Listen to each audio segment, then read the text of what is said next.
दोस्तों, अगर आपके पास कोई भी चार्जर बिल्कुल डेड कंडीशन में है तो आप उसको बहुत ही आसान तरीके से रिपेयर कर सकते हैं। रिपेयर करना मैं आपको सिखाऊंगा, तो इस वीडियो पर बने रहिए और किसी भी चार्जर को रिपेयर करना सीखिए। जिस चार्जर को आज हम रिपेयर करने वाले हैं, यहाँ पर 62 वोल्ट लिखा है। अब यहाँ पर कस्टमर ने तो मुझे नहीं बताया कितने वोल्ट का है, बट यहाँ पर 62 वोल्ट का है। तो इसमें हम फॉल्ट ढूंढ के उसका रिपेयरिंग स्टार्ट करते हैं। तो देखिए, ये इसका सर्किट है और यहाँ पर इसके पूरे कनेक्शन वगैरह हुए हैं। अब यहाँ पर जो प्रॉब्लम है वो हमें फाइंड करना है। जब भी आप किसी भी चार्जर को रिपेयर करते हैं तो उसमें प्रॉब्लम किस जगह से है। आप सोचते होंगे यार प्रॉब्लम आसानी से मिल जाता है। नहीं दोस्तों, प्रॉब्लम को हमें ढूंढना पड़ता है और उसका सॉल्यूशन करना पड़ता है। अब उसका सॉल्यूशन कैसे होगा मैं आपको तरीके से बताऊंगा। और एक चीज़ पहले मैं आपको क्लियर करवा दूं, काफ़ी लोग वीडियोस पे आजकल कमेंट कर रहे हैं कि सर आप येलो वाला मल्टीमीटर यूज़ कीजिए। दोस्तों, येलो वाले मल्टीमीटर फ़िलहाल ख़राब हो चुके हैं मेरे, और जो मल्टीमीटर आजकल आ रहे हैं उनमें थोड़ा सा प्रॉब्लम फेस करना पड़ रहा है। तो उन सभी मल्टीमीटर्स को मैंने हटा दिया है। मैं अभी इस मल्टीमीटर का इस्तेमाल कर रहा हूँ। ये मल्टीमीटर मैंने ऑलरेडी सिखा रखा है कैसे चलाते हैं। अगर आपको वो वीडियो देखना है तो देख लेना, मैं उसका लिंक आपको डिस्क्रिप्शन में दे दूँगा। फ़र्क सिर्फ इतना है कि येलो मल्टीमीटर और इसमें फंक्शन थोड़ा इधर उधर है, बाकी बिल्कुल सेम तरीके से काम करता है। अब चलिए, अब यहाँ पर मैं चार्जर को जब रिपेयर करने वाला हूँ तो उसके बारे में थोड़ा सा बता दूँ आपको। जितने भी चार्जर आप देखते होंगे, भले वो कोई भी वोल्ट आउटपुट करता हो, उसमें जो सर्किट होता है, कोई तो ट्रांजिस्टर वाले होते हैं, कोई मॉसफेट वाले होते हैं और कोई कोई आईसी वाले होते हैं। ये जो चार्जर है आईसी वाला है और आईसी का नंबर वाइपर 12A है। अब यहाँ पर 12A तो आपने सुना ही होगा, जो कि इंडक्शन वगैरह में लगती है आईसी, ठीक है, वही वाली यहाँ पर आईसी लगी हुई है। एंड यहाँ पर एक चीज़ मैं आपको बताना चाहूँगा, जब भी आप चार्जर को रिपेयर करते हैं तो फॉल्ट जो है किस सेक्शन से आ रहा है ये हमें जानना ज़रूरी है। इसके दो सेक्शन होते हैं, प्राइमरी और सेकेंडरी। ट्रांसफार्मर के जस्ट उधर वाला सेक्शन हमारा सेकेंडरी कहलाता है और ट्रांसफार्मर के इधर वाला सेक्शन प्राइमरी कहलाता है। एसएमपीएस के दो पार्ट हमेशा होते हैं, switching mode power supply SMPS का फुल फॉर्म है। तो प्राइमरी सेक्शन से जब भी फॉल्ट आता है तो उसमें हमें नॉर्मली जो फॉल्ट जब भी आते हैं तो जो यहाँ पर फ्यूज लगा रहता है, उड़ने के चांसेस उसमें ज़्यादा दिखते हैं। अगर फुली डेड है तो यहाँ पर फ्यूज के तौर पे एक रेजिस्टेंस लगा के रखी हुई है जो कि यहाँ पर फटी हुई है, जैसे कि आप यहाँ पर देख सकते हैं, ये फटी हुई है। इसकी value 10 ohms, 20 ohms, 30 ohms, 40 ohms तक होती है। फ्यूज रेजिस्टेंस की वैल्यू 2, 3, 4, 5 ओम्स भी देखने के लिए मिलती है। मैक्सिमम वैसे 40 ओम्स तक की होनी चाहिए अच्छे फ्यूज की वैल्यू। अब यहाँ पर फ्यूज जला हुआ है, इसका मतलब कुछ ना कुछ आगे प्रॉब्लम है। फ्यूज कब फटता है, कब ख़राब होता है? फ्यूज कभी भी सर्किट में ख़तरा होने पर फ्यूज ख़राब हो जाता है। अगर फ्यूज किसी भी सर्किट में इस्तेमाल ना हो तो वहाँ पर क्या होता है, आगे शॉर्टिंग आने की वजह से कुछ भी ब्लास्ट हो सकता है, कुछ भी चीज़ें आगे फट सकती हैं और पूरी तरीके से हमारा सर्किट डैमेज हो सकता है अगर फ्यूज़ ना लगाएं तो। आपको थोड़ा सा बोरिंग लग रहा होगा, लेकिन सिखाने के लिए मैं अलग अलग तरीके का इस्तेमाल करता हूं, तो आपको यहाँ पर सीखने के लिए थोड़ा सा वक्त देना पड़ेगा। इसलिए मेरी वीडियोस थोड़ा सा लंबी होती हैं और मुझे पता है कि आप में से लगभग 90% लोग हमारी वीडियोज़ को पसंद इसीलिए करते हैं ताकि मैं अलग तरीके इस्तेमाल करता हूँ। अब यहाँ पर फ्यूज फटता कब है? कुछ कंपोनेंट्स हमारे पैरेलल पे लगते हैं, कुछ कंपोनेंट हमारे सीरीज पे लगते हैं। तो पैरेलल पे जो कंपोनेंट्स लगते हैं, यानी कि जो डायरेक्ट हमारे प्लस माइनस पे लगते हैं, डायरेक्ट हमारे फेज न्यूट्रल पे लगते हैं, वो कंपोनेंट्स कभी ख़राब हो जाते हैं।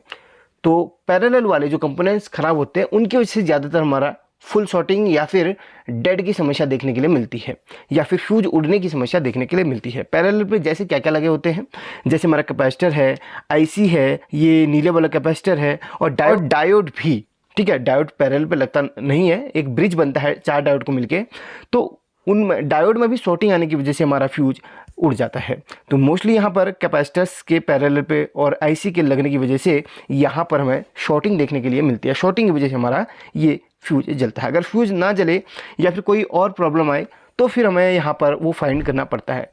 मैंने सब कुछ आपको क्लियर बताया हुआ है कि किसी भी चार्जर को या फिर किसी भी एसएमपीएस को जब रिपेयर करते हैं तो आपको वहाँ पर सभी कंपोनेंट्स के बारे में जानकारी होनी चाहिए कि कैपेसिटर को चेक कैसे किया जाता है, ख़राब कैपेसिटर की पहचान क्या होती है, शॉर्ट कैपेसिटर की पहचान क्या होती है, रेजिस्टेंस को कैसे चेक किया जाता है, पीएफ को कैसे चेक किया जाता है, डायोड को। अगर सभी कंपोनेंट्स के बारे में आपको जानकारी है तो आपके लिए ये काम थोड़ा सा सरल हो जाएगा, मतलब आपको ज़्यादा मशक्क़त नहीं करनी पड़ेगी।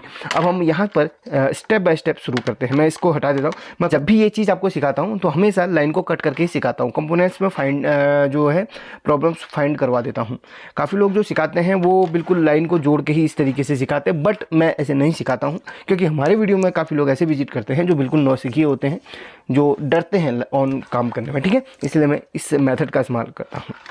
अब देखिए, जितने भी कंपोनेंट्स हमारे चेक होते हैं ना, वो सबसे ज़्यादा कंटिन्यूटी पे चेक होते हैं। गलती से सीरीज बोल दिया, कंटिन्यूटी पे चेक होते हैं। कंटिन्यूटी पे आप मल्टीमीटर को सेट कर लीजिए, कंटिन्यूटी पे सेट कर लीजिए। इसमें कैपेसिटर, इसमें शॉर्टेड कंपोनेंट्स की पहचान होती है। जो कंपोनेंट शॉर्ट हो चुके हैं ना, उनकी पहचान होती है। रेजिस्टेंस को चेक किया जाता है। तो जो हमारा यहाँ पर काम होगा, यहाँ से यहाँ तक की रेंज में होगा। यहाँ पर हमारे नॉर्मल कंपोनेंट्स चेक होंगे और यहाँ पर रेजिस्टेंस वगैरह चेक होंगी। देखिए, मैं आपको फोकस करवा के दिखा देता हूँ। चलिए, मैं इस तरीके से सिर्फ मल्टीमीटर की डिस्प्ले आपको दिखाता हूँ, बाकी फोकस मेरा इस पे रहेगा। शायद अब आपको दिख रहा होगा क्लियरली। चलिए, मैं पहले कैमरा को सेट कर लूँ। अब यहाँ पर 4 डायोड्स दी गई हैं। उससे पहले हम फ्यूज को चेक करेंगे, यानी कि फ्यूज यानी कि रेजिस्टेंस। तो रेजिस्टेंस, जब भी आपका ये वायर जो जुड़ी रहती है ना, वो उसके पॉइंट्स में आपने काम, यहाँ पर वायर जुड़ी हुई थी तो यहाँ से हमारा, देखिए यहाँ से हमारा फ्यूज के माध्यम से सर्किट पूरा हो रहा है, और उसके बाद यहाँ से हमारा ये पूरा डायोड पे से ये रेक्टिफायर पे जा रहा है। तो फ्यूज को चेक कीजिए, यानी कि इस रेजिस्टेंस को चेक कीजिए। वैसे जली है, इसका मतलब ये इसी में ही कुछ ना कुछ प्रॉब्लम है। देखिए, कुछ ना कुछ प्रॉब्लम, यानी कि बिल्कुल डेड है। अगर ये रेजिस्टेंस सही होती तो यहाँ पर उसकी वैल्यू आ जाती, यानी कि जो भी इसकी वैल्यू होती, यानी कि 5, 10, 20, 30, 40 ओम्स होती, वो आ जाती। अब हमारा अगला कंपोनेंट यहाँ पर चेक होगा, यानी कि ब्रिज रेक्टिफायर चेक होगा, जो कि फ्यूज के जस्ट बाद में होते हैं। रेक्टिफायर में यहाँ पर 4 डायोड्स लगती है, 1, 2, 3, 4 ये ब्लैक कलर की डायोड लगती हैं। अब डायोड जब भी आप चेक करते हैं तो डायोड में वैल्यू क्या होता है ना, एक तरफ से वैल्यू आती है और एक तरफ से वैल्यू नहीं आती है। जब भी आप डायोड चेक करते हैं तो ये सिचुएशन डायोड में होनी चाहिए। तो चलिए, एक एक करके हम सभी डायोड्स को चेक करते हैं। ये देखिए, इस तरीके से एक तरफ से वैल्यू आती है और एक तरफ से बिल्कुल वैल्यू नहीं आती है। यहाँ पर जो वैल्यू आ रही है वो आगे कंपोनेंट्स की वजह से आ रही है। जब भी आपको डायोड में कोई भी डाउट लगता है, फिर किसी भी कंपोनेंट में आपको शॉर्टिंग नज़र आती है, तो आप सर्किट से बाहर निकाल के उसे चेक करेंगे। फिलहाल इस डायोड को मैं यहाँ पर छोड़ दूंगा, क्योंकि यहाँ पर अदर कंपोनेंट्स की वजह से यहाँ पर वैल्यू आ रही है। अगर ये ख़राब होता है, यहाँ पर बिल्कुल बीप दोनों तरफ से मारता, तो फिर मुझे यहाँ पर डाउट हो जाता। अभी डाउट नहीं है, क्योंकि यहाँ पर वैल्यू एक तरफ से आ रही है, दूसरी तरफ से भी आ रही है, लेकिन हमें किसी और कंपोनेंट की वजह से मिल रही है। अभी हम इसको स्किप कर देते हैं एंड अदर डायोड्स को भी चेक करते हैं। 1, 2, 3 डायोड और बची हुए हैं, उनको हम यहाँ पर चेक करते हैं, देखते हैं क्या रिजल्ट यहाँ पर मिलता है। तो इसमें भी वैल्यू आ रही, बट क्या है ना, यहाँ पर शॉर्टिंग नहीं आनी चाहिए, बस इस बात का हमें ध्यान रखना है।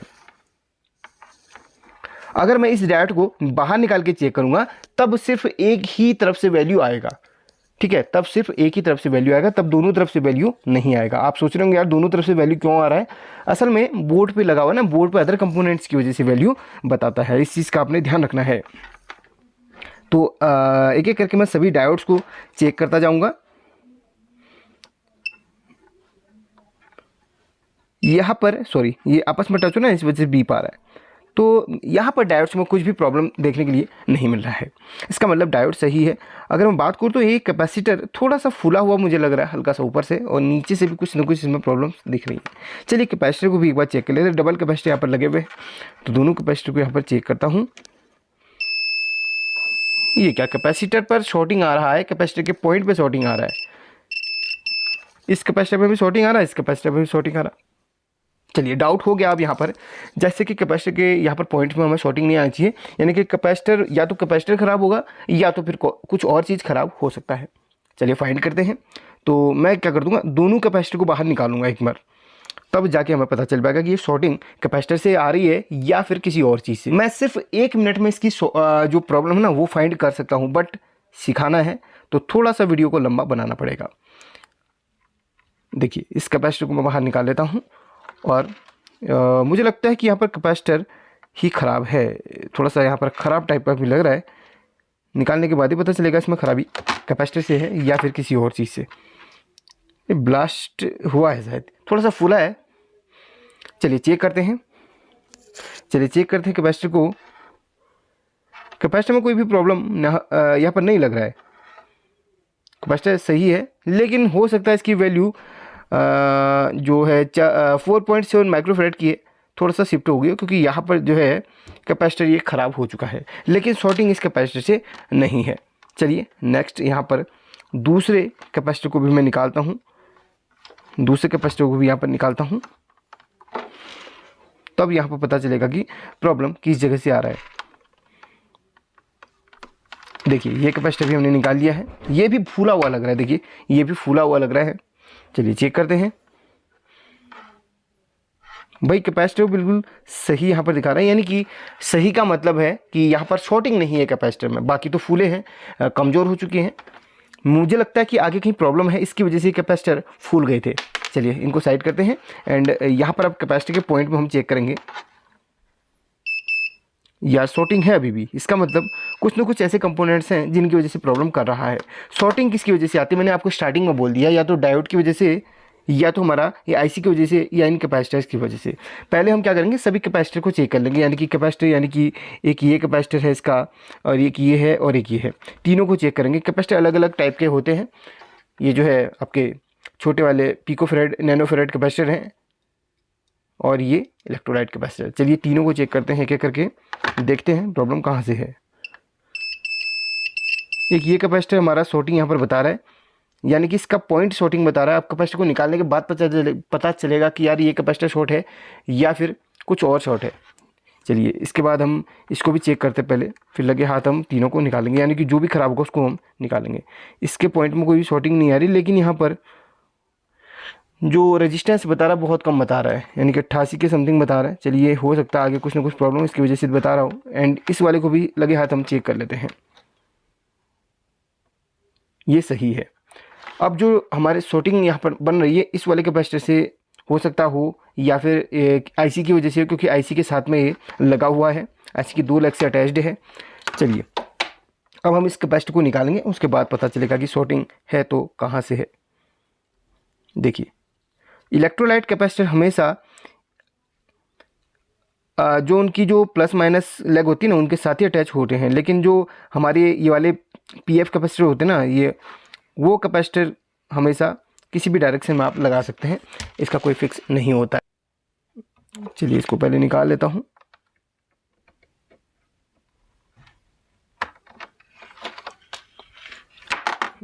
ये कैपेसिटर निकल गया है, यहाँ पर थोड़ा सा जला हुआ भी लग रहा है। चलिए देखते हैं जो भी है, चेक करते हैं इसे। ये तो सही यहाँ पर बता रहा है, यानी कि कोई भी इसमें शॉर्टिंग वगैरह नहीं है। देखिए ये देखिए, और कोई भी वैल्यू नहीं आनी चाहिए, इतना याद रखिएगा, ठीक है। अब हम कैपेसिटर के पॉइंट पे एक बार चेक करेंगे फिर से, शॉर्टिंग है अभी भी। डायोड को चेक करता हूँ, डायोड में शॉर्टिंग नहीं आ रही, जो भी शॉर्टिंग है हमारा कैपेसिटर के पॉइंट में आ रही है। इसका मतलब कैपेसिटर हमारी जो जुड़ा हुआ है वो डायरेक्ट हमारी आईसी से जुड़ा हुआ है। मैंने आपको ऑलरेडी बता दिया था कि आईसी से ये प्रॉब्लम बनने पर भी ऐसा होता है। चलिए एक बार हम डायोड को भी चेक कर लेते हैं, कभी कभी छोटे छोटे फॉल्ट्स भी आते हैं ना, पता नहीं चल पाता है। फिलहाल ये डायोड सही है। अब जो भी प्रॉब्लम है हमारा इस आईसी से, चलिए आईसी को निकालते हैं, और आईसी को निकालने के बाद फिर कैपेसिटर के पॉइंट पर शॉर्टिंग चेक करेंगे। चलिए आईसी को निकालने की प्रोसेसिंग स्टार्ट करते हैं। आईसी को निकालने से पहले उसके सभी लेग में पेस्ट लगा लीजिए, ताकि इसकी लेग थोड़ा सा ढीली हो जाए। पेस्ट लगाने से अच्छा परफॉर्मेंस आता है, इसलिए पेस्ट ज़रूर इस्तेमाल कीजिए। अब यहाँ पर डी सोल्डरिंग वायर की मदद से इसकी सभी लेग डी सोल्डरिंग करता हूँ। आपको एक सजेशन दूंगा, यहाँ पर अगर आपको आईसी डी सोल्डरिंग करना नहीं आता है तो यहाँ पर सीख लीजिए, थोड़ा सा वक्त देखिए, आप यहाँ पर आसानी से सीख जाएंगे। तो इस तरीके से सभी लेग हमने डी सोल्डरिंग करनी है, और यहाँ पर दूसरी आईसी को फिक्स करना है। अगर ख़राब हुई तो, नहीं हुई तो फिर हम यहाँ पर इसकी शॉर्टिंग को ढूंढेंगे। बट जो शॉर्टिंग बन रही है वो आईसी से ही बन रही है, इतना कंफर्म हो चुका है। बाकी के कंपोनेंट्स हमने आपको चेक करवा दिए, जो भी पैरेलल पे लगे हुए हैं वो बिल्कुल सही हैं। देखिए आईसी की इस तरफ की लेग डिसोल्डरिंग हो चुकी है, और बाकी इस तरफ की लेग अब डिसोल्डरिंग करते हैं। मैंने थोड़ा सा वीडियो को जूम कर लिया है ताकि आप लोगों को क्लियर दिख सके। देखिए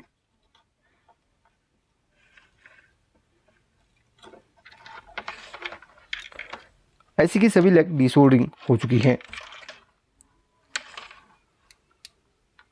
बिल्कुल सही है। चलिए आईसी को हम बाहर निकालेंगे। आईसी का नंबर है वाइपर 12A। देखिए वाइपर 12A। चलिए, और वाइपर 12A में मैं आपको और बताऊंगा कि किस तरीके से आप ढूंढेंगे कि वाइपर 12A में ये वही आईसी है या फिर अलग है। मैं आपको भी बताता हूँ। पहले मैं नई आईसी को निकालता हूँ। इसमें दो टाइप की वाइपर 12A आती हैं। देखिए मैं आपको यहाँ पर दिखाना चाहूँगा। जो हमने निकाली थी वो ये वाली है, और जो अब लगाएंगे इनमें से कोई एक है। अब कौन सी लगानी है ये कैसे पता करेंगे? मैं आपको दोनों आईसी के पहले सही से दिखा दूँ। देखिए ध्यान से देखिएगा इसके नंबर में कितना डिफरेंस है। वाइपर 12 है लेकिन नीचे का नंबर देखिए, इसमें 19H है, इसमें 40Y249 है। चलिए मैं आपको बताता हूँ। इस SMPS यानी कि चार्जर के जस्ट पीछे इसकी लेग देखिए, 4 लेग आपस में यहाँ पर कनेक्टेड हैं। जो ये वाइपर 12 इसमें लगी हुई है उसकी 4 लेग आपस में कनेक्टेड हैं।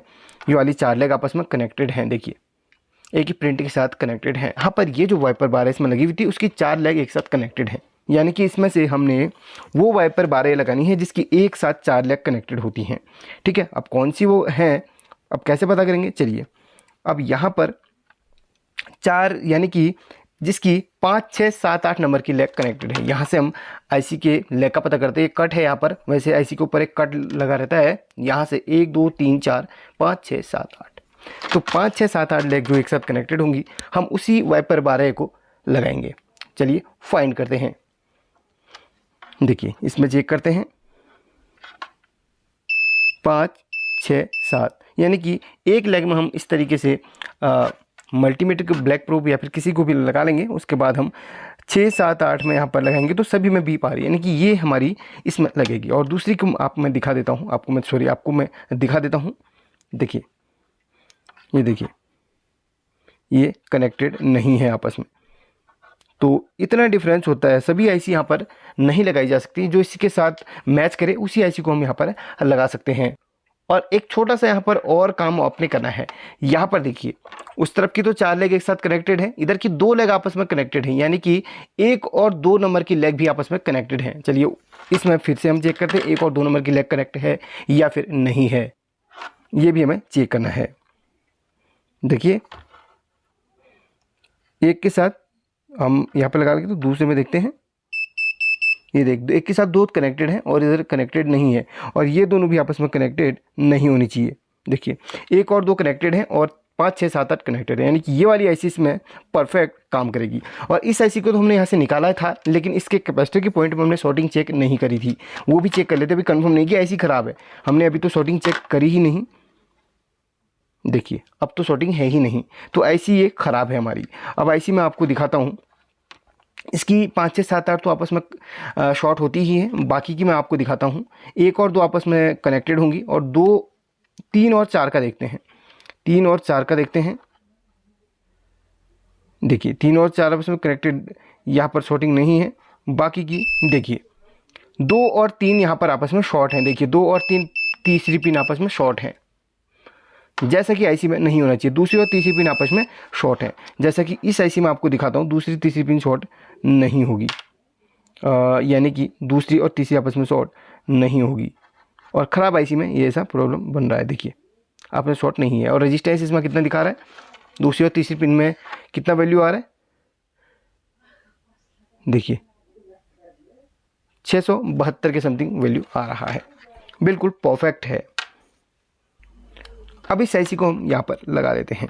लगानी कैसे मैं आपको फिर से बता दूं। देखिए इसमें एक यू का कट यहाँ पर दिया गया है, ये कट यहाँ पर दिया गया है, और आईसी के ऊपर भी जस्ट ऐसा कट रहता है। देखिए एक तरफ को वो कट और ये कट बिल्कुल एक तरफ को होना चाहिए।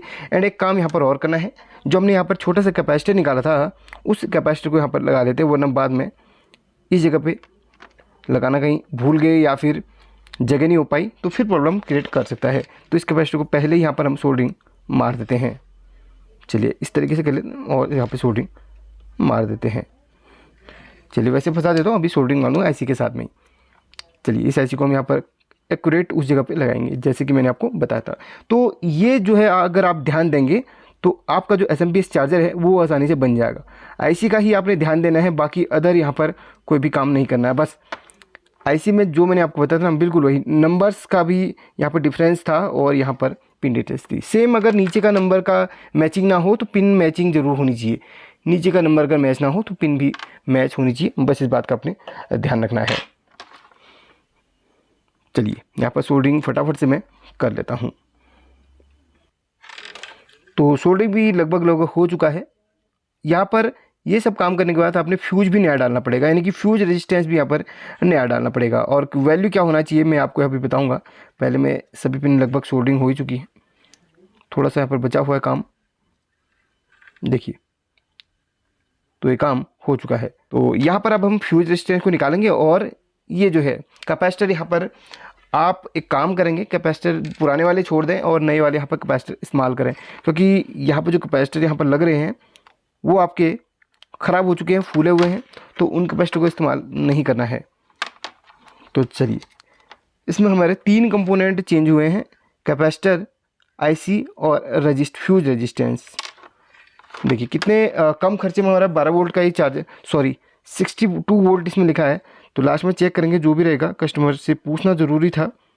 कभी कभी क्या है ना, बाहर चार्जर में कुछ और वोल्ट लिख लेते हैं, क्योंकि ये चाइनीज़ चार्जर है तो अंदर कुछ और ही निकल के आता है, इसलिए मैंने कंफर्म नहीं बताया कि कितने वोल्ट का है, चेक करने के बाद ही पता चलेगा। चलिए यहाँ पर ये फ्यूज रेजिस्टेंस है, इसका वैल्यू मैं आपको दिखाता हूँ, 10 ओम्स के समथिंग का है और हाफ वाट में है। तो इस वाले रेजिस्टेंस को यहाँ पर मैं लगा लेता हूँ और फटाफट से मैं कैपेसिटर को भी सोल्डिंग करता हूँ, फिर मैं आपको दिखाता हूँ। ये कैपेसिटर यहाँ पे लगना है और कैपेसिटर का वैल्यू 400 वोल्ट और 4.7 माइक्रोफेरेड है, और जो इसमें लगे हुए थे वो भी 4.7 माइक्रोफेरेड के थे और 450 वोल्ट के थे, बट 450 का भी यहाँ पर लग जाएगा, नो प्रॉब्लम। देखिए सेम ही है। एंड यहाँ पर एक चीज़ मैं आपको बताना चाहूँगा, इसमें 2 कैपेसिटर यहाँ पर पैरेलल पे लगे हुए हैं, अगर दोनों को आप लगाना चाहिए लगा सकते हैं, अगर नहीं एक से भी काम चल सकता है। चलिए एक को लगा के मैं देखता हूँ। और हमारी लेग कौन सी कहाँ पे रहेगी, यहाँ पर प्लस लिखा हुआ है, इधर प्लस की लेग आएगी, यानी कि ये बड़ी वाली लेग आएगी और ये वाली आएगी, और जहाँ पे कुछ नहीं लिखा है वहाँ पर ये नेगेटिव वाला आएगा। चलिए लगाता हूँ फिर आपको दिखाता हूँ। तो यहाँ पर आईसी लगाने के बाद जब मैंने इसको टेस्ट किया तो ये ऑन नहीं हुआ। जब मैंने देखा कि इसमें क्या ख़राबी, तो बहुत ही बारीकी से एक फॉल्ट मेरा यहाँ पर निकल के सामने आया है। मैं आपको यहाँ पर दिखाता हूँ, ये इसका ऑप्टो कपलर, ये ऑप्टो कपलर ख़राब हो चुका है। इसका मैं आपको दिखाऊँ, इसकी 2 लेग मैंने ऊपर करी हैं इस तरीके से, तो ऑप्टो कपलर में यहाँ पर ख़राबी निकल के आ रही है। तो देखिए इस तरीके से 71 इसका वैल्यू दिखा रहा है, बल्कि ऐसा नहीं होना चाहिए था। मैं आपको बिल्कुल सही कंडीशन में जो ऑप्टो कपलर है उसका वैल्यू दिखाता हूँ, फिर उसके बाद ये अटैच करके आपको मैं यहाँ पर चला के दिखाऊँगा। तो यहाँ पर ये ऑप्टो कपलर मैंने एक SMPS से निकाला है, अब इसका मैं आपको दिखाता हूँ। इसके आपको तीसरी और चौथी लेग को टेस्ट करना है। यहाँ पर तीसरी और चौथी लेग में जो आपको वैल्यू दिखाई थी वो आ रही थी, अब देखिए यहाँ पर कोई भी वैल्यू नहीं आ रही है। तो जब भी ऐसी वैल्यू आती है किसी भी ऑप्टो कपलर से, वो आपका ख़राब माना जाएगा। ये 2 कंपोनेंट से मिलके बनता है, यानी कि फोटो ट्रांजिस्टर और LED सेंसर, यानी कि इसके अंदर एक लाइट के माध्यम से स्विचिंग होती है, इसकी बेस की लेग इसके अंदर ही होती है, ठीक है। जब यहाँ पर लाइट जलती है तो इस तरीके से बेस पर लाइट पड़ती है और ये काम करता है, एमिटर कलेक्टर इसका काम करता है। अगर आप इसके बारे में डिटेल से जानना चाहते हैं, वीडियो बना के ऑलरेडी मैंने पब्लिश किया है, उसे ज़रूर देख लीजिएगा। तो यहाँ पर देखिए ये बिल्कुल ख़राब ऑप्टो कपलर है। तो चलिए इसको अब निकाल के दूसरा वाला रिप्लेस करते हैं, जिसे मैंने अभी यहाँ पर निकाला हुआ है। देखिए ये ख़राब ऑप्टो कपलर की पहचान होती है। काफ़ी बार में ये ख़राब नहीं होता है, लेकिन पता भी नहीं चलता है भाई ये ख़राब है कि नहीं। आपने इस चीज़ को ध्यान रखना चाहिए कि जब भी आप टेस्टिंग करें बहुत ही बारीकी से करें। देखिए इसका जो एक डॉट वाला पॉइंट है, यहाँ पर आप देख रहे होंगे इसका डॉट वाला पॉइंट है, वो आपको सेकेंडरी सेक्शन में रखना है, यानी कि डॉट वाला जो पॉइंट रहेगा वो 1 और 2, फर्स्ट और दूसरी लेग सेकेंडरी सेक्शन में, और तीसरी और चौथी लेग आपकी प्राइमरी सेक्शन में इसकी होनी चाहिए। और इसका नंबर भी आपको मैं बताना चाहूँगा, इसका नंबर होता है 817। 817 नंबर के बेसिकली आप किसी भी SMPS में मिल जाएंगे। तो उन आप ऑप्टो कपलर को लगा सकते हैं। माफ़ कीजिएगा थोड़ा सा उच्चारण में।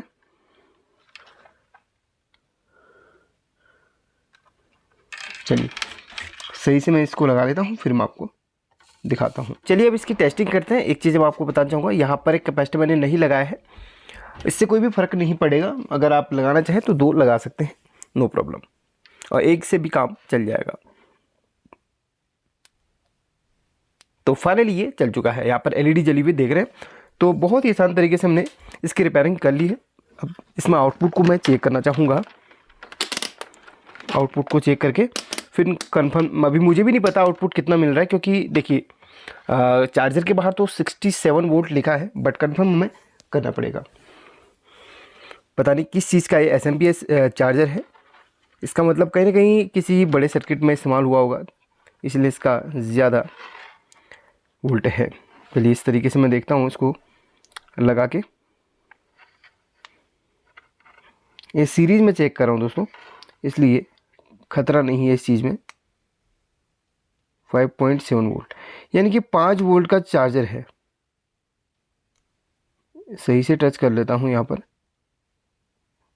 5.7 वोल्ट का ये चार्जर है। तो यहाँ पर 5.7 वोल्ट का चार्जर है, बट 63 वोल्ट इसमें लिखा हुआ है। तो इसका मतलब बिल्कुल यहाँ पर कंपनी की तरफ गलत यहाँ पर दिया गया है। ऐसा ही पिछले बार मेरे साथ हुआ था, जब मैं एक चार्जर को रिपेयर करने बैठा तो वहाँ पर चार्जर में वोल्टेज कुछ और लिखा हुआ था और एक्चुअल में था कुछ और वोल्ट का। इसलिए मैंने आपको कंफर्म पहले बता दिया कि इसका वोल्टेज मुझे मालूम नहीं है। तो देखिए एक बार फिर से मैं आपको चेक करवा दूँ तो ये आसानी से रिपेयर हो चुका है। देखिए